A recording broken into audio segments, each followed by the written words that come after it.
En vivo. Hola, soy Liliana Garduño y les voy a poner un poquito de nuestra música. Esto es Saboreando la Vida. Te invito a que te quedes conmigo, donde tendremos el placer de sentir México. Comenzamos.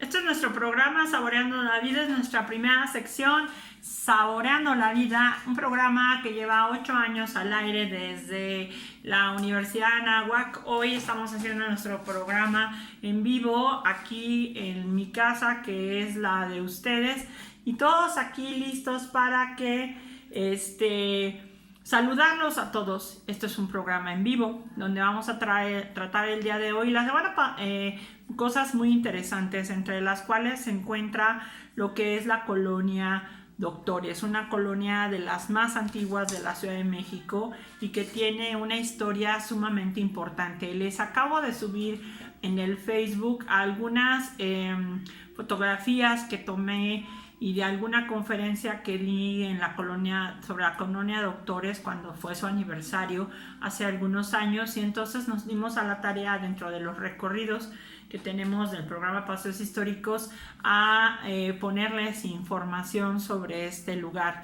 Hace tiempo, tengo un amigo, afortunadamente, que decía: ¿sabes qué, Liliana? Y yo nunca me enteré a lo que se dedicaba o qué a lo que le había pasado, porque resulta que cuando él decía, ya llegué, y le decía a su mamá, decía: ay, Boli, vengo con bandera de indianilla. Nunca entendí la razón por la cual lo decía hasta que empecé a estudiar lo que es la colonia Doctores. La colonia Doctores es una colonia que tiene una extensión bastante grande. Está por Avenida Cuauhtémoc hasta donde está lo que es el viaducto. Del otro lado está por donde está cerca de Avenida Chapultepec hasta donde está el eje central Lázaro Cárdenas. Es una colonia muy grande que tiene muchas cosas muy interesantes a las que ustedes se pueden dedicar.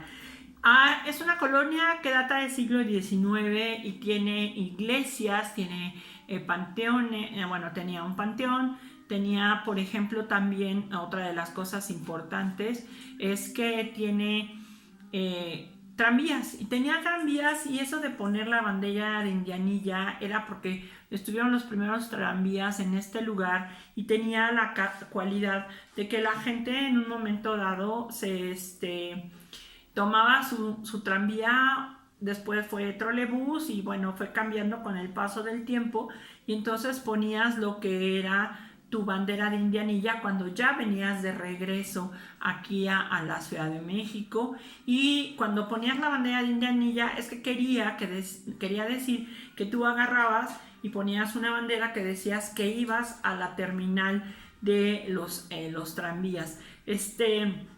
Estaba aproximadamente en la calle del Doctor La Vista, aproximadamente, y decías: pongo mi bandera de indianilla, quiere decir que ya voy a guardar el tranvía. Y a raíz de eso también se empezaron a crear los caldos indianilla, y todavía los siguen vendiendo. De hecho, es algo muy tradicional, que es el famoso caldo indianilla, que les voy a dar la receta el día de hoy, porque viene un caldo, un pollo cortado en trozos, 3 dientes de ajo, media taza de arroz, media taza de garbanzo remojado, una cebolla, 2 zanahorias, una cuchara cafetera de perejil picado al gusto, limones al gusto, chiles serranos y sal. ¿Cuál sería el proceso? Realmente el proceso de elaboración sería muy fácil. Poner a cocer el pollo, hacer lo que en gastronomía le llamamos un fondo de ave, pero para los que no saben qué es eso, es hacer un caldo de pollo. Ponerle obviamente a ese pollo con el agua 3 dientes de ajo, ponerle la taza de arroz, el garbanzo que ya está previamente remojado para que se cosa más fácil, la cebolla, las zanahorias para cortarlas en cachitos para que quede muy rico, y ya que está ahí, le puedes poner los chiles serranos picaditos.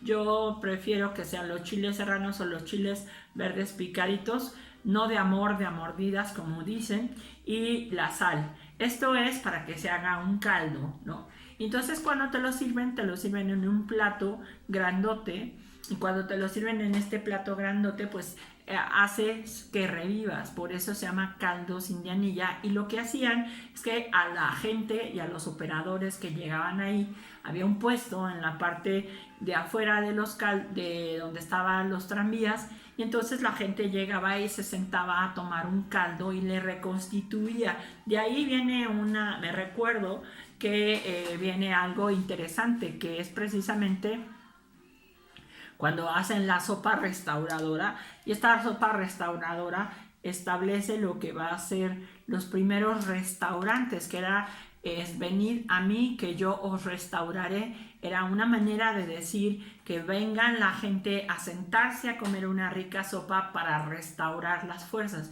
Y de ahí viene la palabra restaurante. Esto surgió en Francia, pero aquí en México estos caldos de indianilla es precisamente caldos de pollo.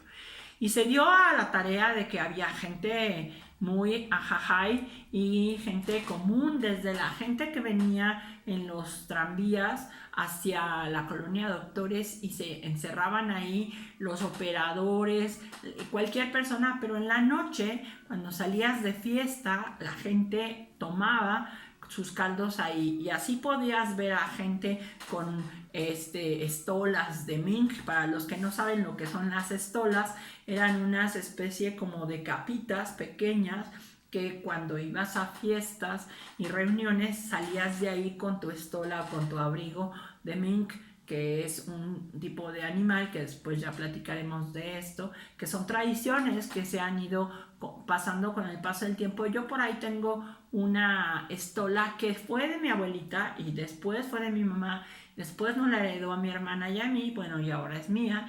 Y bueno, son cosas que uno tiene de hace muchos años. Y bueno, imagínense a gente, artistas que iba a esos lugares, llegaban en grandes coches para tomar sus caldos. Imagínense lo importante que fue los caldos de indianilla. Y otra de las cosas es precisamente las tortas de la cuchilla.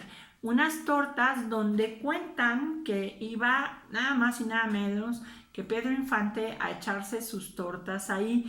Dejó de abrir un tiempo, pero después lo volvieron a abrir y yo tuve la oportunidad de ir a comer las famosas tortas de la cuchilla.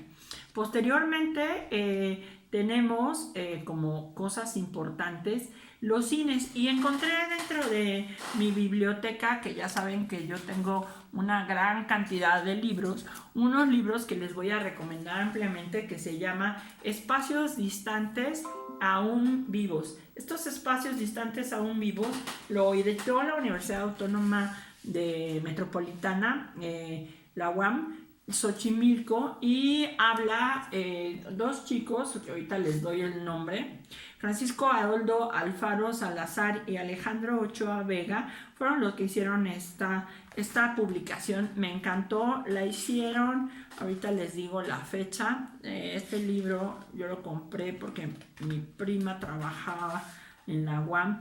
Lo hicieron en 1997 y fue la primera edición, y sacaron pues cosas muy interesantes, como por ejemplo los diferentes cines, qué capacidad tenían, los cines de toda la Ciudad de México. Y bueno, es muy interesante porque te están hablando de los cines más importantes. Hablando de los cines de la colonia Doctores, pues obviamente tenemos que tratar de los diferentes que había en la Ciudad de México y en la colonia Doctores. De las cosas, de las novedades, es que ibas muy arreglado, ibas con falda, con vestido, con sombrero. Los hombres de traje iban al cine y muy arreglados. Y fue también en esa época, en la época de los 30, más o menos 40, donde cuentan que te daban unos lentes especiales para ver las películas en tercera dimensión, y eso hace realmente poco lo volvieron a realizar. La entrada era entrar a otra realidad, y era pues obviamente hacer cosas diferentes: formarte, llegar a un lugar, comprar los boletos, la taquilla, esperarte, tener un lugar. En algunos cines, por ejemplo, tenías la oportunidad de tener hasta bar. En algunos de los cines de la Ciudad de México tenía bar, entonces podías tomarte tu copichín, como dirían, y te la pasabas súper bien. Luego ya te metías al cine y bueno, tenías función intermedia. Bueno, había una función, después hacían pausa con el pretexto de que tú salieras y fueras a comprar algo al bar. En la colonia de Doctores estaba el Cine Edén, que se inauguró en 1934, el Cine Titán en 1937, el cine, ¿cómo se llama este cine? El Cine México, que está en la colonia de Doctores, que estaba en la colonia de Doctores, que por cierto, en el sismo de 1985 se dañó mucho, y en la parte de abajo estaba el cine, arriba había departamentos. Desafortunadamente la avenida Cuauhtémoc fue muy dañada en aquel entonces, y eso sucede en esta parte de lo que es la avenida Cuauhtémoc. Entonces lo tiraron, volvieron a construir el edificio, pero el Cine México ya no se quedó ahí. Después está otro, en el 1949, el Cine Maya. Después cambió, y una de las carteleras importantes era precisamente Puerta Joven de Cantinflas. En el cine Titán, por ejemplo, estaba el Cine Maya con estilo Art Deco de la década de los 40 aproximadamente, muy cuadrado, y que todavía lo pueden ver ustedes en la avenida Eje Central Lázaro Cárdenas. Y obviamente, hablando de cines y de espectáculos, pues obviamente uno tiene que ir a la famosa Arena México. La Arena México, el lugar de las luchas, el lugar donde la gente va y saca toda la adrenalina cuando está viendo a los luchadores, y te levantas y gritas y haces y tornas, y ahí hace catarsis uno, y si no dices groserías te contagias de todos los demás, y de repente, ¡levántate! ¿Qué te pasa? Bueno, pues así es esta Arena México. También están los salones de baile. Y los salones de baile se dieron en la colonia Doctores y en la colonia Obrera, pero en los salones de baile empiezan los salones en el Salón Colonia, que todavía existe y es de 1923. Otro estaba el famoso tranvía en la década de los 30. Hay un libro de Armando Ramírez que se llama, ahorita lo busco, y si no la semana que entra les doy los datos, por ahí lo tengo guardado, donde habla Armando Ramírez, pues todo un cronista, que en paz descanse, fue un personaje que escribió muchas cosas sobre los bares y los lugares de la Ciudad de México. Está, por ejemplo, Helen Blondie en el nocturno El Tranvía. En Claudio Bernard, sobre la avenida Cuauhtémoc, esquina con Cuauhtémoc, estaba el Leda también en 1933, la famosa Burbuja, que también ya desapareció, y pues ahí estaban las famosas ficheras. Para los que no saben qué son las ficheras, son las personas que están en el lugar, bailan contigo, y la música dura mucho menos. ¿Por qué dura mucho menos? Porque dependiendo de cuánto dure la música, la gente paga por bailar contigo. Y estas son las muchachas que están en ese lugar y bailan contigo, y después, si quieres, tomas una copa con ellas, y entonces también por eso les pagan. Entonces es una manera, aparte bailan súper bien, y hay muchachas ahí, hay fotografías bastante antiguas de cómo estaban bailando, y bueno, tú podías estar echando el bailongo en ese lugar con ellas, con sus minifaldas. El Balalaika, yo tuve oportunidad de conocer el Balalaika porque era de una familia conocida, ya lo vendieron, y el Balalaika era un lugar que todavía está en el eje central Lázaro Cárdenas, muy cerca de donde está el monumento a Lázaro Cárdenas.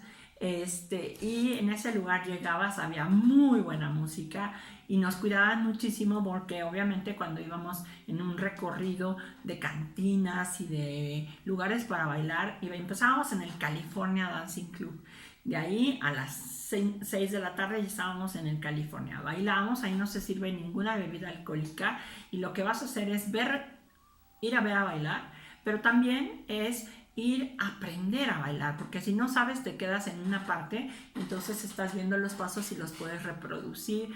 Todo es padrísimo, la música es en vivo y es un lugar que todavía existe. Y bueno, pues llegábamos ahí, después nos íbamos al 60s a bailar música de los 60 y los 70, después íbamos al Balalaika y luego íbamos a otro que ahorita al Bombay, que está en el eje central Lázaro Cárdenas, muy adelantito, donde estaba la Plaza Garibaldi, que ahora es otra cosa, que ya no es un lugar para ir a bailar, pero era un recorrido que se hacía muy intenso desde las 6 de la tarde hasta las 6 de la mañana. Hacemos ese recorrido padrísimo que nos la pasamos. Un periódico también, dentro de las cosas que tiene esta colonia de doctores, es el periódico El Heraldo de México, donde salieron muchas artistas.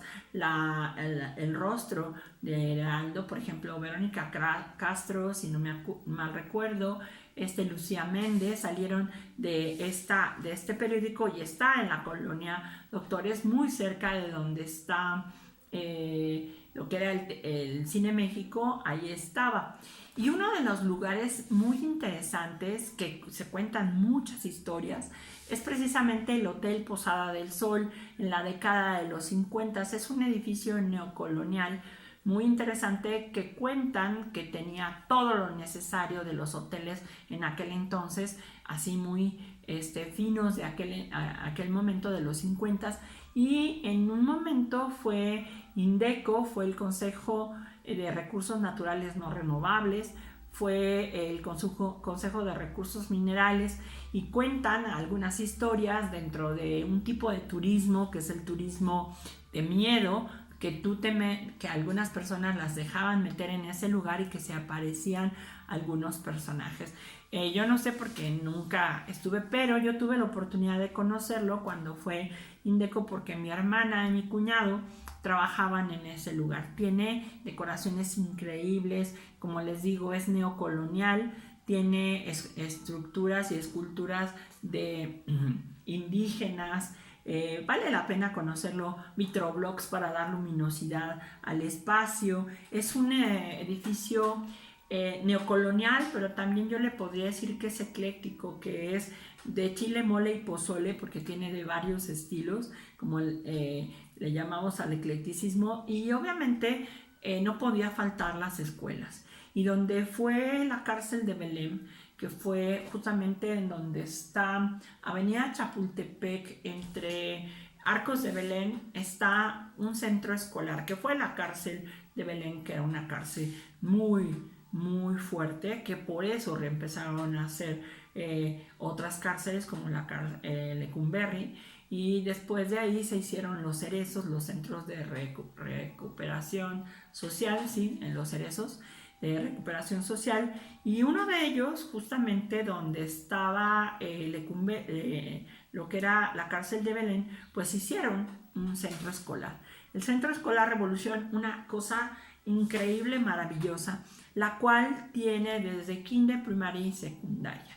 Un centro escolar que maneja las situaciones piloto, donde está la educación, donde tiene toda la estructura. Obviamente, hablar de estos lugares, voy a tomar un poquito de agua.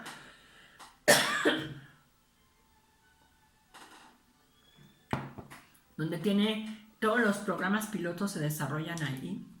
Hay salones maravillosos. Yo tomé cursos de capacitación en ese lugar y justamente iba a ir en 1985, cuando fue el temblor del 85. Pues a un lado está Televisa, ¿no? Y yo iba a ir a tomar un curso de capacitación. Empieza el relajo con el temblor, y entonces dije, no, yo ya no me voy a ningún lado, y qué bueno, porque hubiera visto quién sabe cuántas cosas. Y justamente en la entrada sales del Metro Valderas y encuentras una esquina Chata, donde está el acceso al Centro Escolar Revolución, donde vamos a encontrar murales. Tú te asomas y vas a encontrar murales de Raúl Anguiano. Uno de los murales se llama El fascismo destructor del hombre y de la cultura. Está muy impresionante porque está arriba la educación, están los muchachos con una chica con una falda, el muchacho con un overol, y en la parte de abajo enterrados están unas personas, uno que parece nazi, otro personaje que parece que es un obispo, y todos enterrados ahí porque la educación está surgiendo. Y también está el fascismo y el clero en contra de la cultura, que es otro mural que enarbola ¿cómo se llama?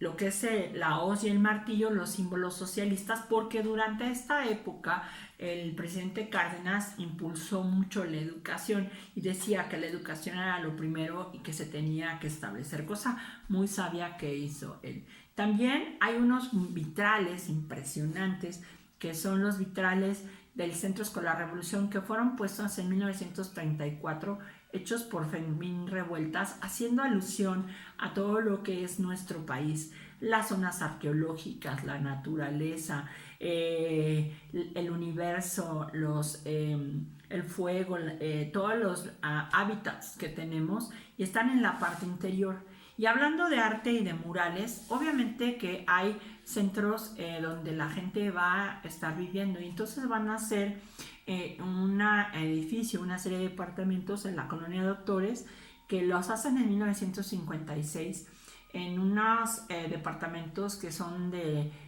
la seguridad social, eran del Seguro Social, y que hizo José Chávez Morado, y se llama Seguridad y Protección de los Trabajadores. Lo hizo en este centro urbano de la Doctores, también del ISSSTE, era del ISSSTE, donde están estos. Y otra de las cosas, pero ya mucho más modernas, fueron los soldominios. Estos soldominios, bueno, son sumamente importantes porque aunque tuvieron bastantes problemas en el sismo del 2017, bueno, algunos todavía están ahí, los reforzaron, son edificios diferentes y cada edificio tiene algún símbolo de arte con azulejo.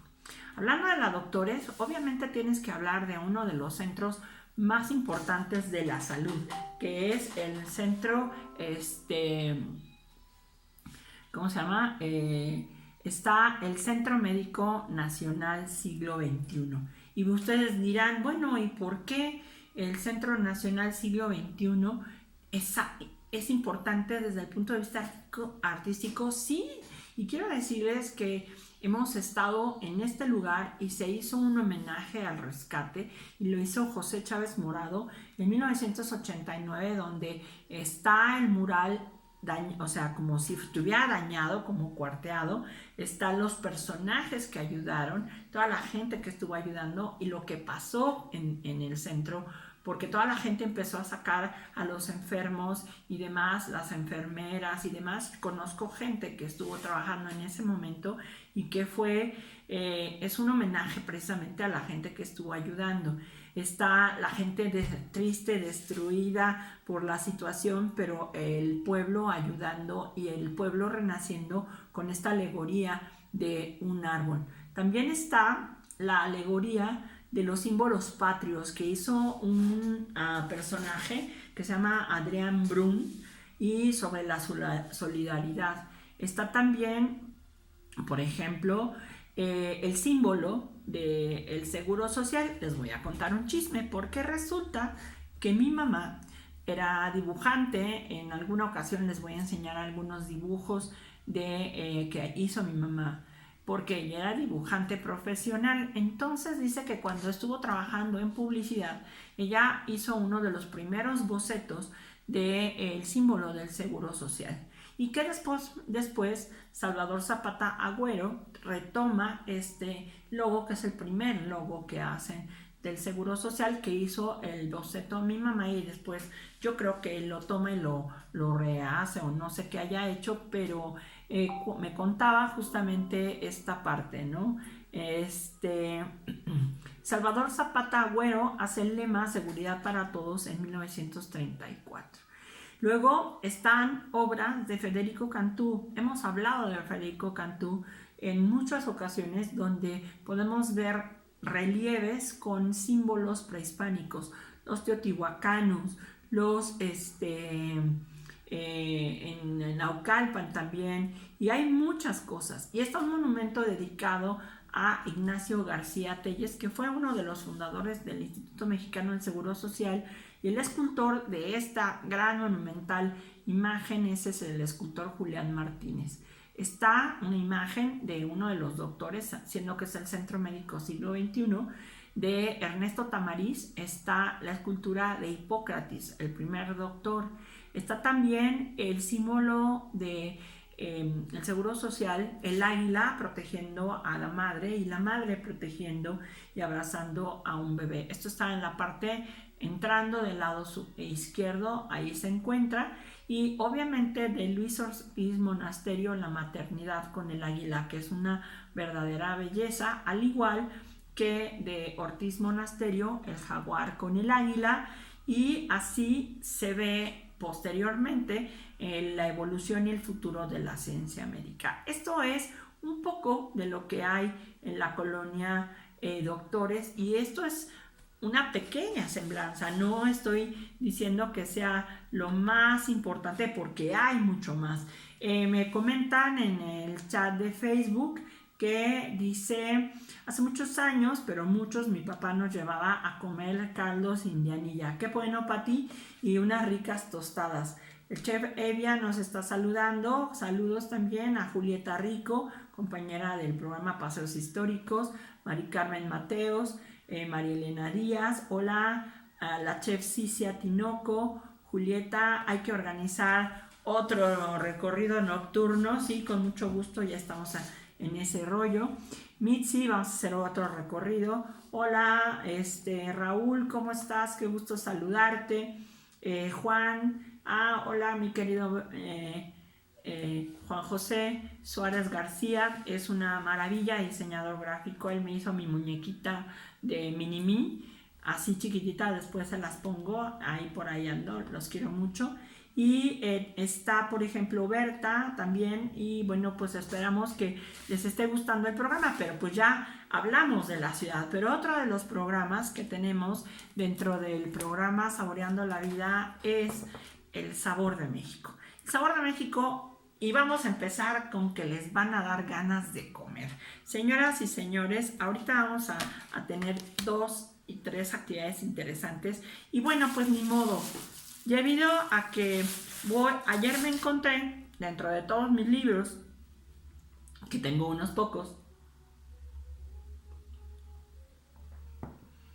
un libro que se llama Oye hijo, me salió un gato, Repertorio de Tamales. Este libro, que se llama Repertorio de Tamales, véanlo aquí.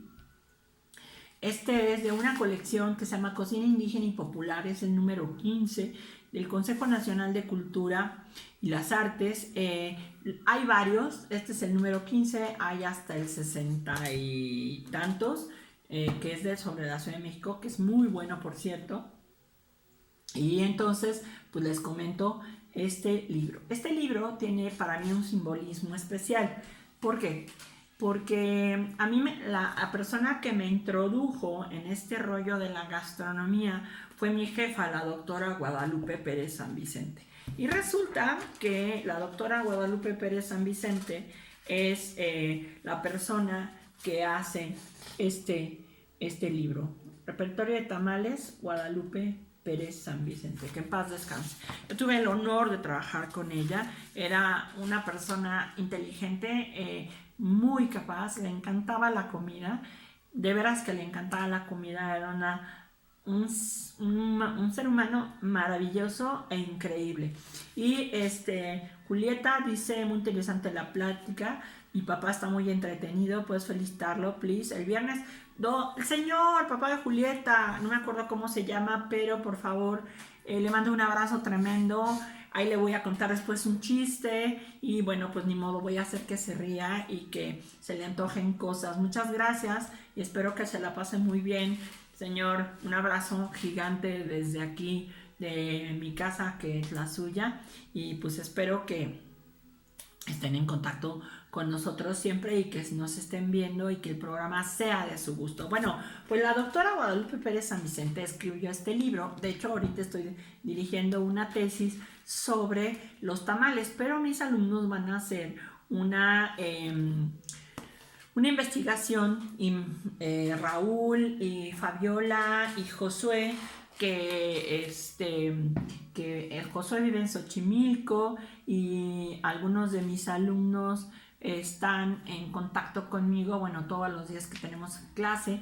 Entonces están haciendo su seminario de investigación, van a hacer una investigación, en este caso de los tamales. Y ¿por qué los tamales? Y bueno, al hablar de esto hay una razón por la cual la motivación, y dice la doctora San Vicente, es para estudiar los tamales, y dice es doble: soy historiadora por vocación y profesión y gastrónoma por elección. Lleva 30 años intentando unir ambos saberes y explicar por medio de ellos cuánto existe y sucede en la historia de mi patria.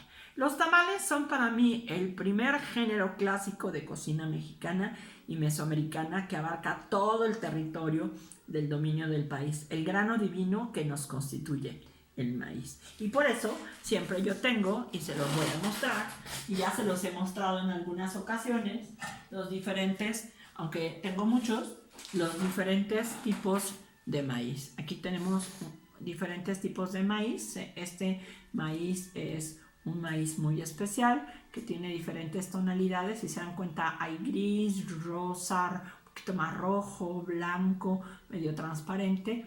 Y hay de este y se llaman maíz arcoíris, que por cierto se está recuperando. Bueno, que ya no pudimos ir a la feria del maíz en Tlaxcala, pero iremos. Y entonces voy a empezar con los pregones. ¡Ay, tamales! Tamales calientitos de dulce, mole, rajas y... ¿qué otro sabor hay? Verdes, tamales calientitos. Gracias, don Antonio. Le mando un abrazo tremendo. Y bueno, pues resulta que los tamales es una constante. Y ya que andamos hablando de tamales, bueno, señoras y señores, les traje, lástima, los voy a antojar a que coman su tamal calientito. Y bueno, vamos a explicar que la palabra tamal significa envuelto.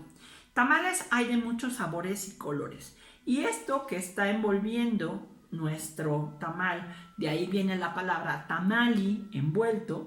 Y la doctora San Vicente nos habla de los diferentes tamales. Hay dulces y salados, hay más tipos de envolturas, pero hoy vamos a hablar de este tamal que tiene una hoja que se llama hoja de totomostle. Esta hoja de totomostle es la hoja que se utiliza para envolver el tamal. Y como sé que se les va a antojar, pues lo siento en el alma, y hablar de tamal es hablar de nuestra gastronomía. Les voy a enseñar nuestro tamal, cómo está. Este es de rajas, que está buenísimo.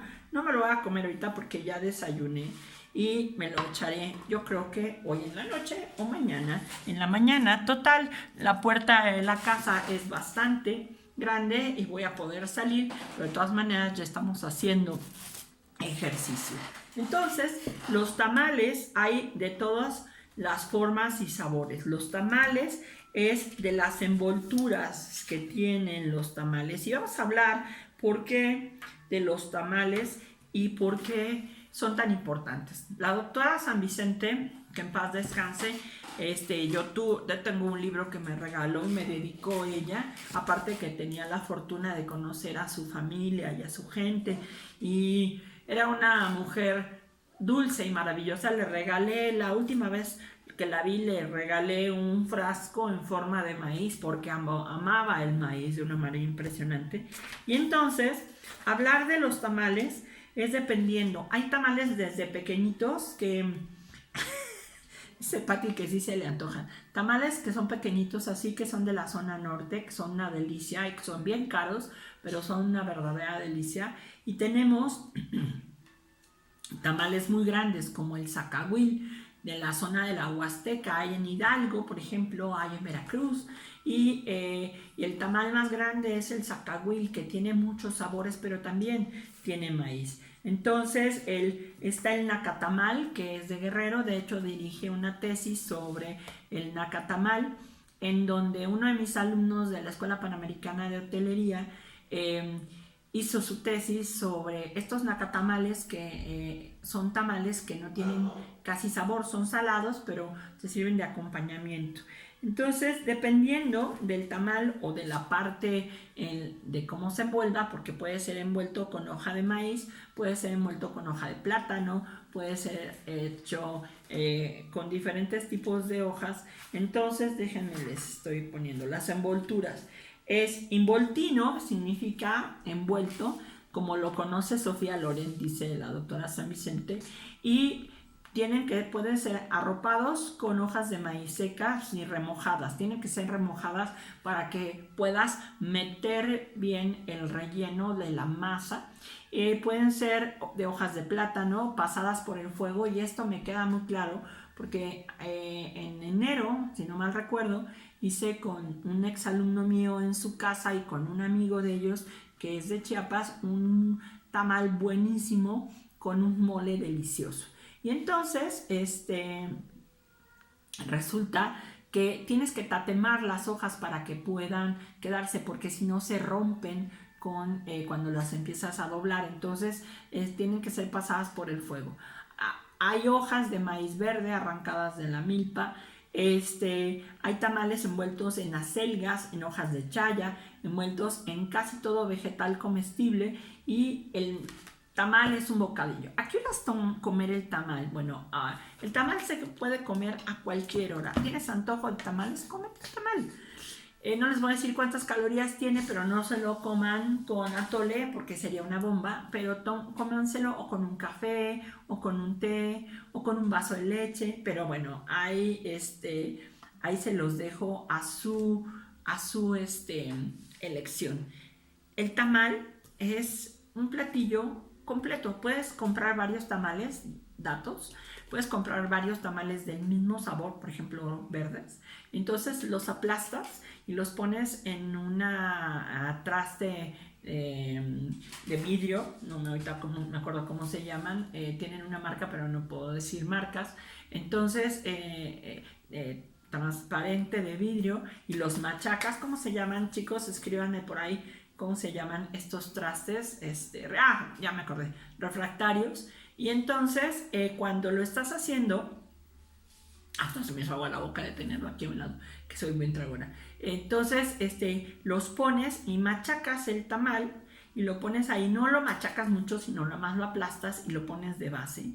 Luego le pones un poquito de crema, queso manchego, y le vuelves a poner otra capa de tamal, otra vez queso, crema, queso y otra capa, y entonces haces como una especie de pastel, ¿no? Luego, si quieres, ya lo pones a calentar. Puedes meterlo al horno un rato, pero como ya está cocido, no necesita cocerse mucho más. Solamente lo que necesitarías en un momento dado es que si lo metes, lo puedes meter en el horno de microondas o en un horno normal. Y si saben lo que es la salamandra, algunos de los hornos lo tienen, lo abres y lo metes, y cuando lo metes se gratina todo. El chiste es que se caliente todo y él se gratine. Si quieren ponerle y hacerlo un poquito más rico, le ponen frijoles refritos, y le ponen una cama de frijoles refritos, le ponen crema, queso, otra vez la capa del tamal ya preparado, pues para que no se compliquen la vida y ayuden a otra persona a generar ingresos, que es lo que necesitamos ahorita, ayudar a los demás a generar ingresos. Y entonces lo que haces es que ay, se me está haciendo agua la boca, sí es cierto. Y después ya le pones queso, crema, se gratina, lo sacas, lo cortas y lo sirves. Es un platillo muy completo porque tienes frijoles, adentro tiene queso, adentro puede ser, si es verde, le pones, ya tiene pollo adentro en los tamales verdes, por ejemplo, y le pones tus frijolitos, tu crema, tu queso, y ya, delicioso, te lo comes y haces un pastel azteca sin problema, sin tanta complicación, y ya lo haces. Entonces, pues esto es. Les comento por qué el tamal, porque nosotros lo que hemos hecho, sobre todo en el Día de la Candelaria, lo que hacemos es que normalmente no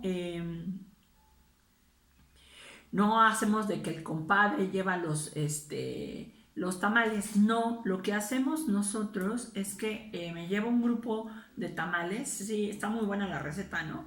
Y entonces, llevo yo los tamales, les doy platos que no son desechables y son de plástico, que los guardo y los lavo y los vuelvo a meter. Y les llevo cucharitas que son cucharitas normales, que no sé si tengo por aquí una, pero por ahí la debo de tener, sí, por aquí tengo una. Entonces les llevo cucharitas metálicas para que yo las lave. Mañana desayunas tamales, me parece muy bien. Entonces haz ese pastel y lo puedes hacer a la hora de la comida. Entonces estas cucharitas, si se dan cuenta, son metálicas. Y entonces les llevo la cuchara y entonces lo que hago es hago medio corazón, corto el corazón de un lado, eso me lo enseñó la doctora San Vicente. De un lado coloco el nombre de un santo, en este caso San Miguel, y del otro lado pongo otra vez San Miguel, corto y entonces reparto, y cada vez que les doy los platos en la parte de abajo pongo la mitad de un corazón.